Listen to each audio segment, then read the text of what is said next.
Hola, welcome. Okay, let's find a little space for you. Perfect. Okay, this is super fun. So I have been exploring the idea of getting into some more long form content lately. My thought was this would be the perfect time to branch into the longer form content space because today is my first day of prep for my 2023 competition season, where my goal is to get my IFBB Pro card. Yeah, if you've been following my little vibes, you know, but I started competing in bodybuilding actually not that long ago, but it feels like my whole life. This is like 2 years ago now that I started like researching it, and I instantly knew. I was like, okay, yeah, that's gonna be my life now. And then I stepped on stage for the first time last July. I can't believe that was that short of time ago. And I was like, yep, correct. Like, life, this is it now. I just love it. I love everything about it. Last season, I did 4 shows in I think 5 months. 2 of them were national shows. And at my national shows, I was 2 spots away from getting my pro card. So the goal for this season is to get my pro card. Let's go. Yeah, so we took like 3 months off after my last national show, which if you're in the bodybuilding space was NPC Nationals. Got my calories like way up. Like I was eating 2,700 calories, which is the most I've ever eaten my whole life. And gained like, I think 11 pounds and I think some really solid muscle. So I'm super excited to get peeled like an onion or like a banana or I don't know, a cucumber, an apple, like whatever you peel. So yeah, I was like, this is the perfect time to start kind of documenting my journey. So I think I'm gonna wanna do like a weekly video situation. And the format I'm thinking is the first couple minutes, do an update about like how my physique is sitting and training regimen stuff and like food regimen things, like all that stuff. And then for the next however many minutes, I'm thinking that I want to kind of do like a video montage of some like just moments of my life and my week, like as a bodybuilder in prep and just like as a human who like desires to live really intentionally. And then do like a voiceover situation over that of me sharing a lesson that I've learned throughout the week from bodybuilding that I'm applying to my life. And then hopefully you watching can find encouragement in that to apply to your life as well. And we'll see how it works. Like I have a vision, but yeah, whatever. We'll see how it goes. So, okay, let's start. Okay, so here's our starting point for this season. So we got up to 127.4 pounds, I believe, which is about 10 pounds above my last stage weight. And I'm really excited because we've definitely stayed very lean. And when I say we, I mean me and my coach. I feel like I sound like I have a lot of personalities when I say that. Anyways, yeah, so definitely have stayed pretty lean while putting on some size. So measurements, my waist is here 24.5 and hips are 37.5. The nice thing is that since we got my calories so high to literally 2,700 calories in this off season, our cut, we're doing 400 cal cut at least to start. And so that still leaves me at literally 2,300 calories, which is literally the most that I was eating in my improvement season last year. So that is very exciting. We love.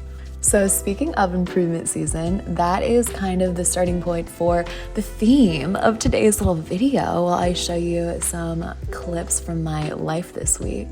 So, this was my first official improvement season. I'm still really new to this sport.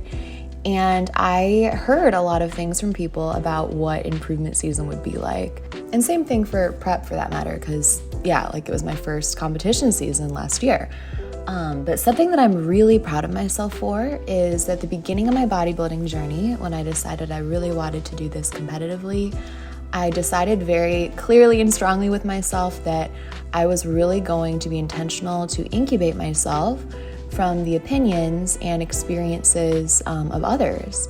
And that's not to devalue others' experiences whatsoever, but I really wanted to let my experiences in this sport really be my own, and I didn't want to have any preconceived ideas about what they should feel like or be like, or how I should be feeling at different stages of the journey, etc., positive or negative.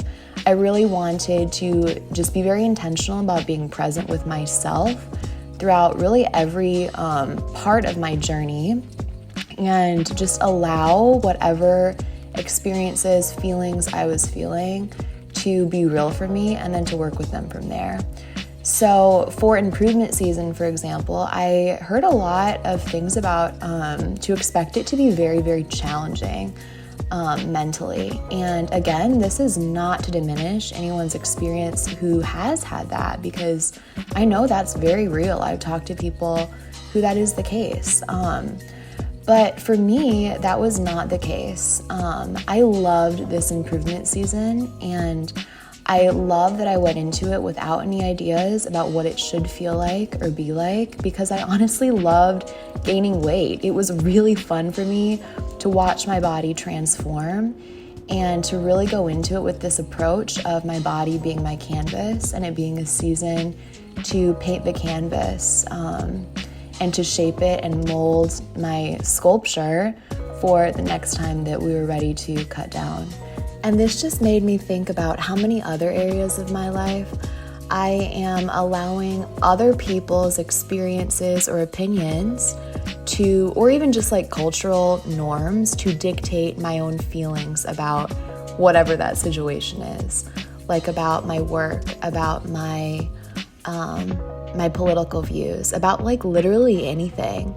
Like how much is really because that's what I think, that's what I'm experiencing, that's what I'm feeling, versus how much is because that's what I feel like I should feel. So kind of inception-y there. But I feel like this is just so important because I feel like the more that we go through life, just accepting things the way that they are, without questioning them, without running them past our own inner selves, past our own consciouses, it's like we can start to hold all these things that we actually, when we think about it, do not even agree with or believe. And at least for me, I know that that can start to really wear on me and can make me feel like very out of body. So yeah, like a really easy way to kind of start examining this in ourselves that I've found is really to just ask ourselves whenever there's a belief or an opinion that comes up in our own minds, or that we encounter, oh, here's me realizing that it just snowed like 1,000 feet and then literally getting stuck in the snow, doing well. But I digress. What I have been getting in the habit of doing that's been really helpful for me is asking myself whenever I'm presented with an idea, opinion, whatever, just asking myself, hey, do I really think this way? Is this what I actually personally believe to be true? Sometimes the answer is yes. Yeah, I do agree with that. I do believe that. But at least for me, it's been crazy the amount of things that I've realized that I have just allowed my culture to dictate, the people around me to dictate, that I've never actually thought through for myself. And I've noticed that as I have been more intentional with this for myself, I have been feeling so much more authentic and aligned with my true self. And I really believe that when we are in that space of alignment with our true selves, that is when we are the most creative, that is when we are the most innovative, that's when we're the most giving, caring, and loving to the world and to the people around us.